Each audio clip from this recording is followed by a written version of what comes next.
Hello and welcome to another tutorial. In this tutorial we will see how to make a third-person shooter.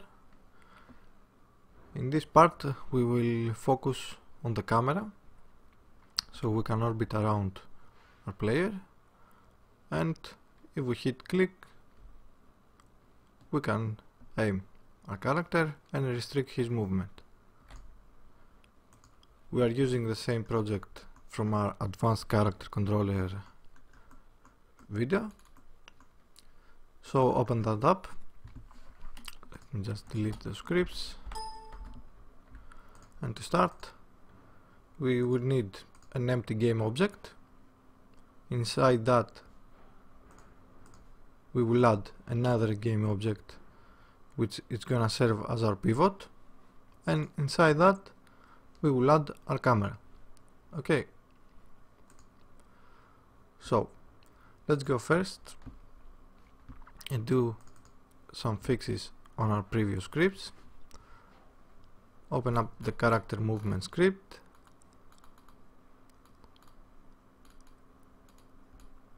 and on our ground check function uncomment the on ground equals false, and on array this value was 0.1, change it to 0.5 because it was doing a raycast to the down the direction of our player, and sometimes he didn't hit the ground, and if you fall from a height our character might get stuck. So now with these fixes, let's go and focus on our camera scripts. So now we will do some more advanced scripting. So pay attention. The first thing we will need is a script we will call follow target. Open it up. Now we won't need system.collections, and the first thing we will make is make this class abstract. Abstract class means that we cannot create an instance of this class, but we have to create a subclass to instantiate it. The first thing we will add is a serialized field, and it's going to be public transform. It's going to be our target. We need another serialized field that's going to serve as a boolean if we want to auto target our player. Okay, we serialize this field so that the inspector saves these values even if the component is a subclass of this class. Now we want to add a start function, but instead of void we will make a virtual protected void start. Okay, virtual protected means that it can be overridden by subclasses of this assembly or namespace. But before that we will need to create a function, and we will make it a public void find target player, and we will say if our target is null, game object target object equals game object find game object with tag player. If target object set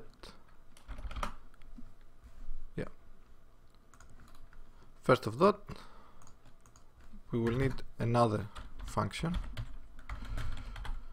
which also is going to be a public virtual void. We will call set target, and this takes variable new transfer. This will do the simple task of assigning a target, and here we will call set target object dot transfer. We do a public void, so we can change this from other scripts. Okay, we will add a public transfer target,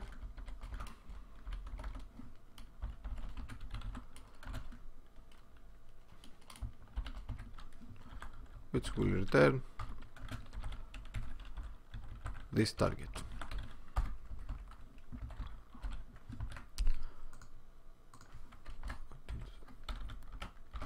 Find target player. Okay, now let's go back to our start, and we will say if auto target player find target player. Now let's delete the comments, we already know what that does. Instead of update, we will use the fixed update, and we will say if auto target player is true and our target equals null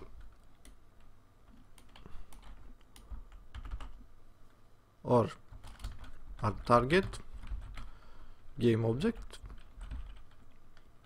is not active. Okay, so if we have the auto target player boolean and we don't have a target, or our target is not active, then we want to search for player, and if our target is not null,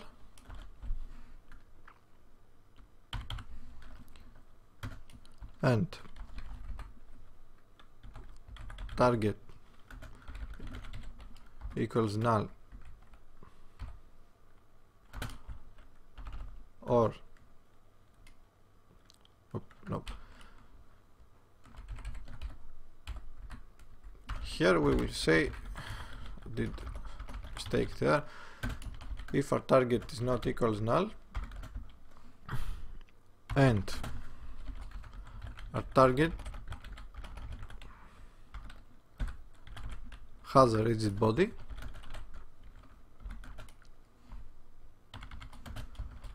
and our target rigid body is not kinematic, now we will call a new function which also is going to be an abstract function. We'll go follow, and this will take the variable of float, and we will call this float delta time. Okay, this means that this function has to be implemented by the subclasses of this class.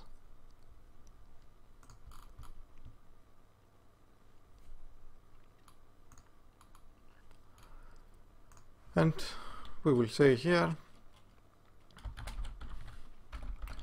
to follow, we will call the following function on time dot delta time. Okay, now we will need a new script which we're going to call pivot.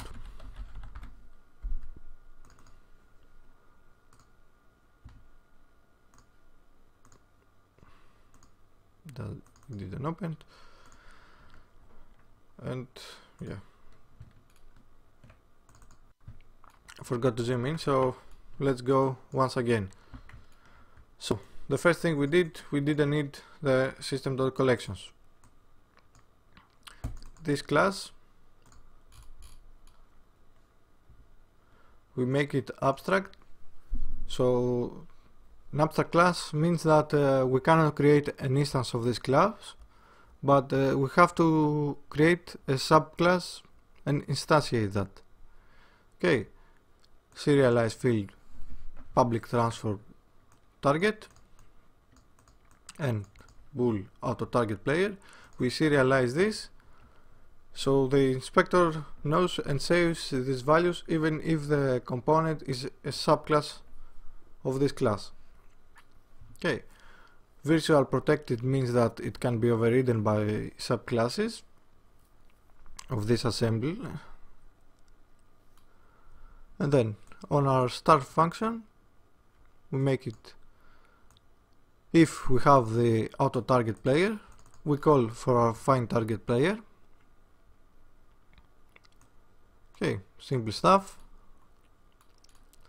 And on our fix update, if we have auto target player and a target is not null or a target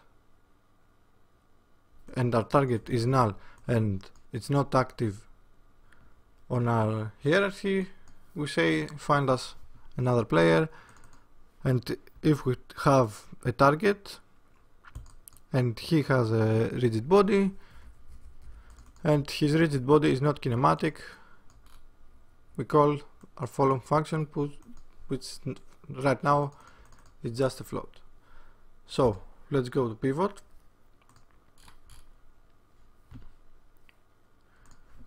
At top we will add execute in edit mode.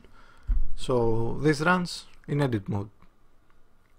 Instead of deriving from mono behavior, we will add our follow target. So this class is a subclass of our follow target.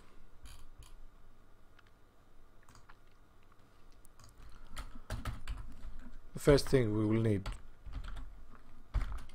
is a transform for our camera. Second is a transform for our pivot. Third is a vector 3, which is a last target position. And now on our protected virtual void, we'll call awake and we'll say camera is get component in children camera dot transfer, and our pivot is the parent of our camera.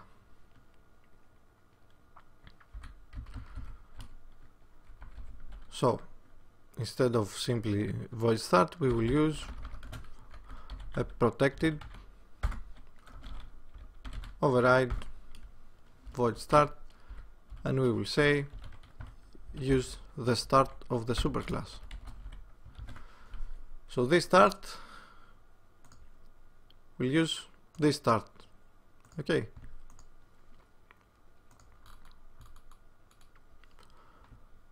And then we will use a virtual protected void update, and we will say if application is not playing, so this will happen only in edit mode. That's it.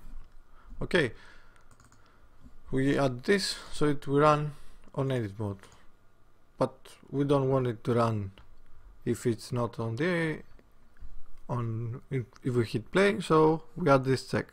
If application is playing is false, and we will say if target not equals null, this target we saw previously that it's defined by the superclass. So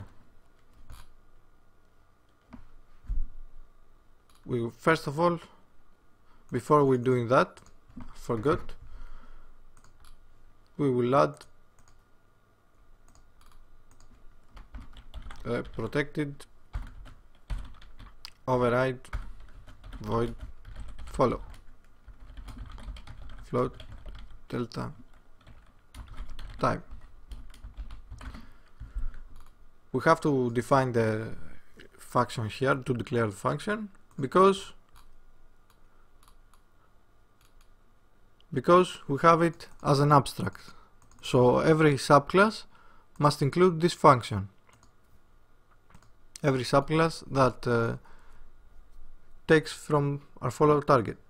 Okay, so let's go back to update, and we say if the application is not playing and we have a target, call the follow function, and we give it a high value because it's in edit mode. We don't care to have a smooth transition, and we'll say our last target position is our target dot position.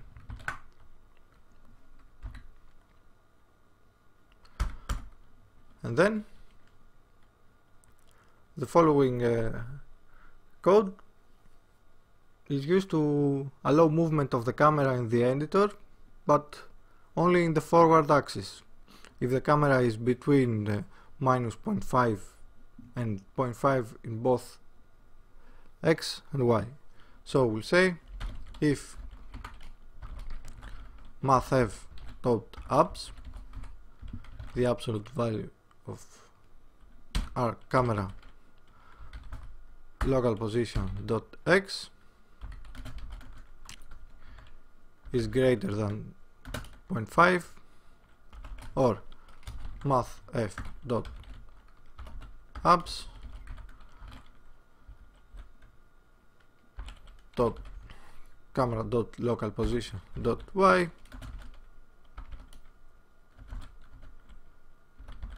is greater than 0.5.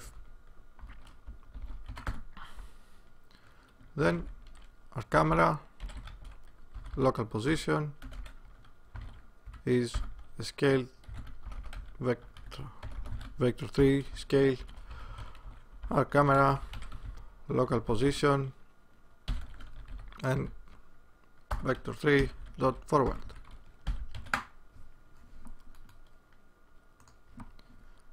And then camera dot local position equals vector 3 dot scale camera dot local position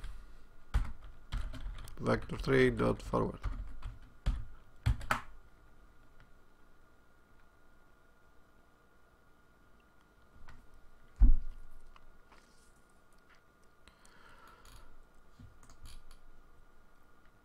So that's it for this script also.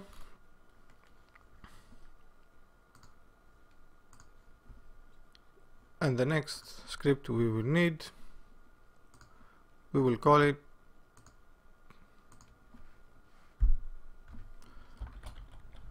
free camera look. Open it up.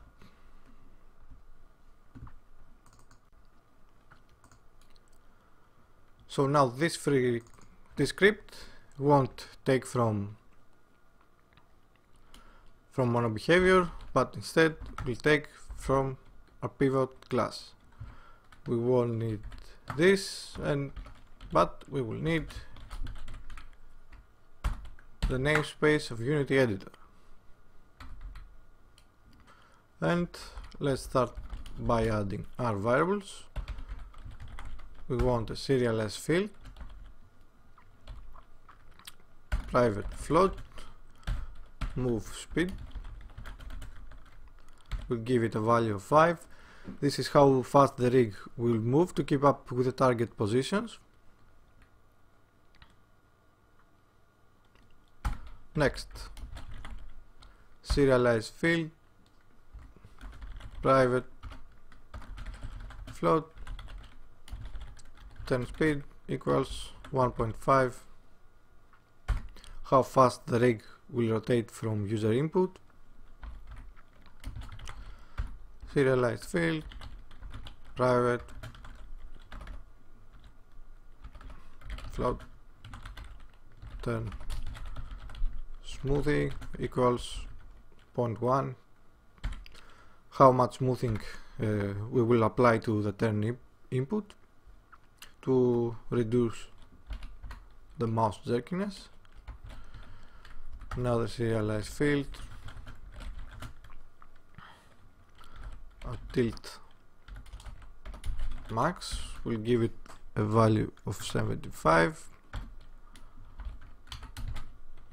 Now these values are from testing and looking at other scripts. Okay, so you don't have to guess it.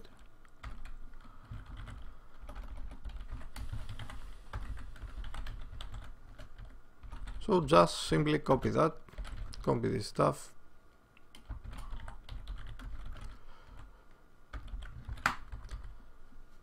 So our tilt max is the maximum value of the x-axis rotation of the pivot, and the tilt minimum is the minimum value. And lock cursor, it will help us lock the cursor when we're playing. So we will need another code. We will need a float for our look angle and another float for a tilt angle. We will need another private constant float look distance.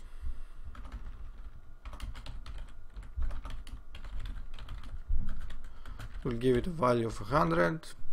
How far the pivot is, how far in front of the pivot the character look target is. Okay. And some more floats that will help us smooth our movement.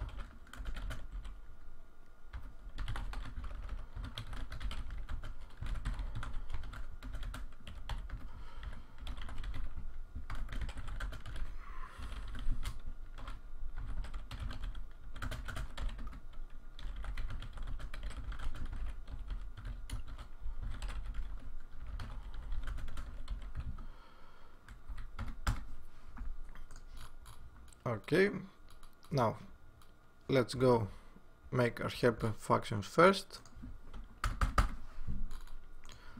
First of all, we will need to call our follow function from our superclass.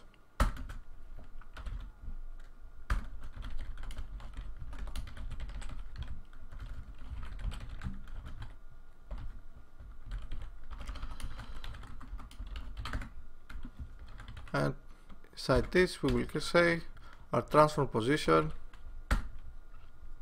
equals vector3 dot lerp transform dot position with our target position delta time multiplied by our move speed.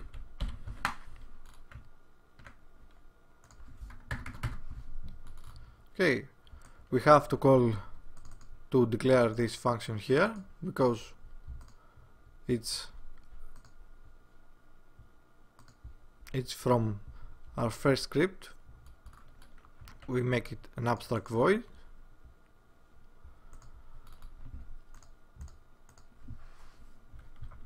But we also want to make our camera follow our object, our target. Now we will make a new function.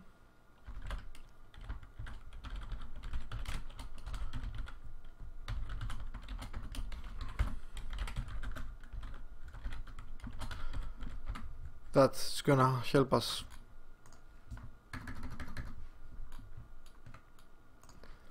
handle the rotation of our camera, and we will say we will need a float x which will equal our axis movement of our mouse x, and another float which will take our mouse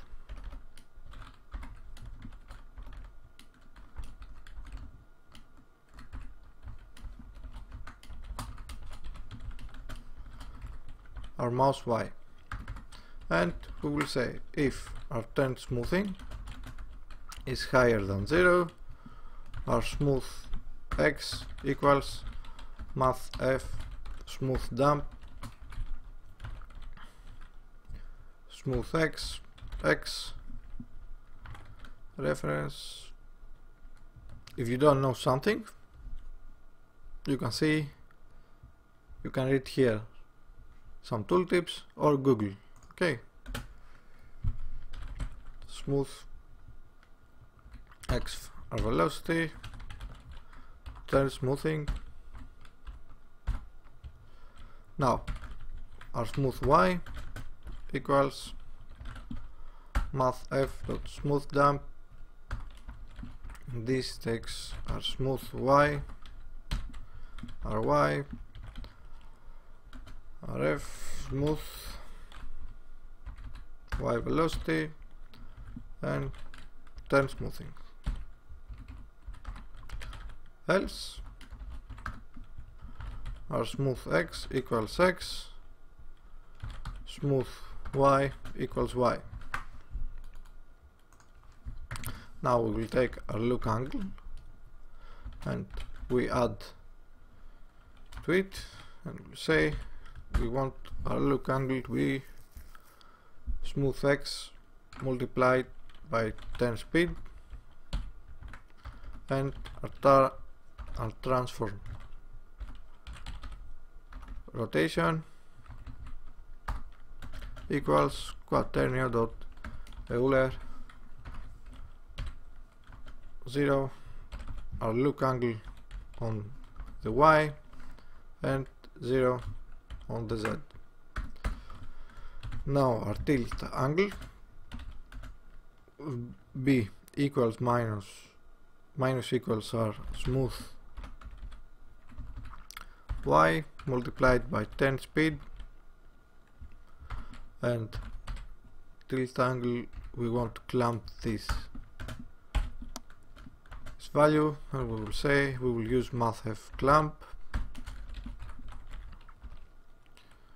tilt angle minus our tilt minimum and tilt maximum. Okay, wherever you see mathf, it's pure math functions, so we don't have to bother ourselves with that. Finally, we will say our pivot's local rotation equals quaternion dot Euler's tilt angle 0, 0. So now that we have our hand rotation movement,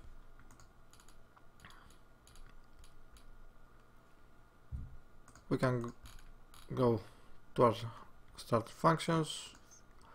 The first we will add is our protected override.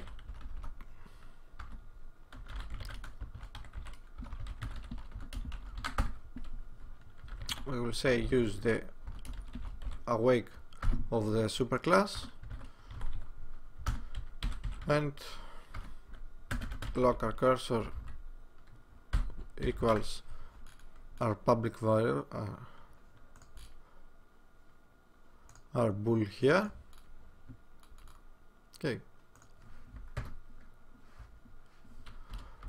our camera is once again get component children camera transform, and our pivot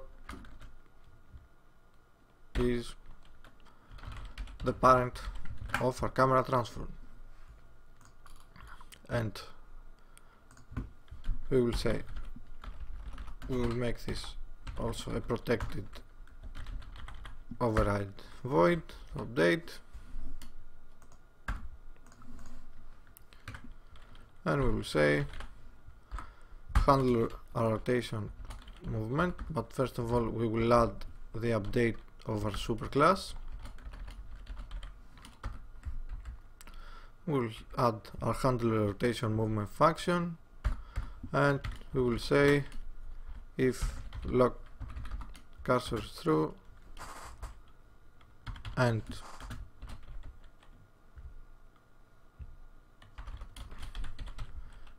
input dot get mouse button up 0 screen dot lock cursor equals lock cursor.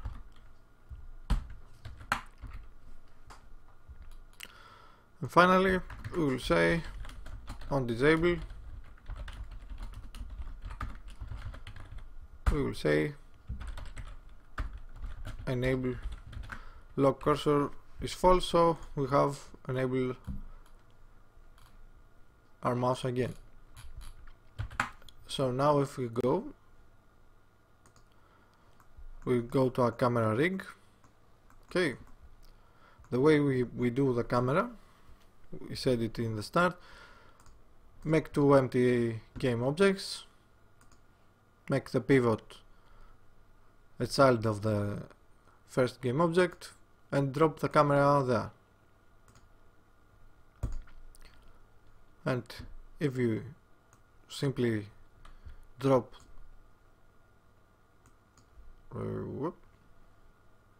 this, our free camera look, hit play, you will see that our camera, we can have our camera.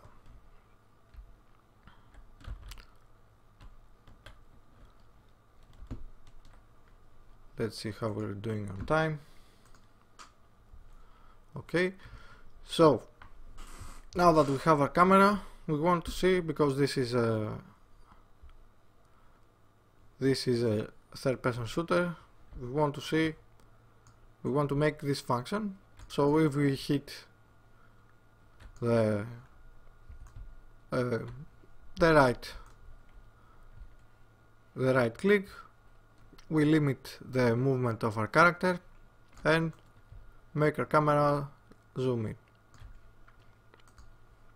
Now in order to do that, we're simply going to go to our user input script we wrote in the advanced character controller video, and we will start by adding functions or variables. We need a float that's gonna be, actually we don't even need this, I think. So we add a public bool for our aim, so we know when we want to aim or we don't. And actually we don't even need even this. Might need this, let's comment that. So add one bool for our aim and one float for our aiming weight. They don't even have to be public. I just had it public so I can check it from the inspector. And then on late update we will say our aim float, our aim bool, not float, equals our input get mouse button, have it at 0, it was on the left, click, now put it on the right, and our aiming weight is equals our mouse F dot move towards the aiming weight, the same value that we have here, to if aim is true is 1, else it's 0, and all this it's time by delta time multiplied by 5. Now this might look a little strange. It's exactly the same like saying if aim is true, aim weight equals 1, else aiming weight equals 0. Okay, this stuff here is exactly the same like this single line, but because it's tighter that way, we use a simple line like this. Then we need a vector3 normal state that's gonna serve as the normal state of our camera when we're not aiming, and a new vector3 that's going to say it's going to be the position of our aiming, when the position of the camera when we are aiming. Okay, I've used these values, it helped. I tried this and this is what I want.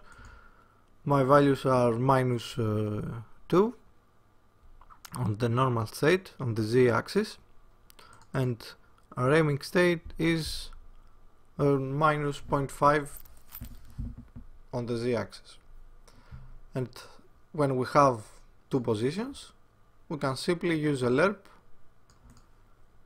So we make a new vector3 position, we call it pos, equals vector3 dot lerp normal state, aiming state, and how much the character is from one state to the other, how much we have our linear interpolation, is based on our aiming weight. Okay, so we have a smooth movement to the front. And finally, we just give our transformed local position. We change our camera's local position to the new position we created. And we can go now on fix update, and where we have our boolean for work toggle, which we say if we have if there is an input on the left shift, we can add a simple or aim. So the player stops running if we hit the left shift or we are aiming.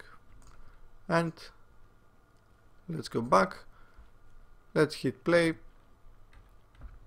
As you see, we can run, we can change the value so we can have a smoother, a faster turning rotations. We can move, and if we click the right click, our camera moves forward so we can aim. So that's it for the first part. As we see, we have a lot of stuff, so I'm gonna break into parts. So don't forget to like and subscribe, and join us for next time so we can see how we can start shooting, change and override our animations. So thanks for watching, and see you next time.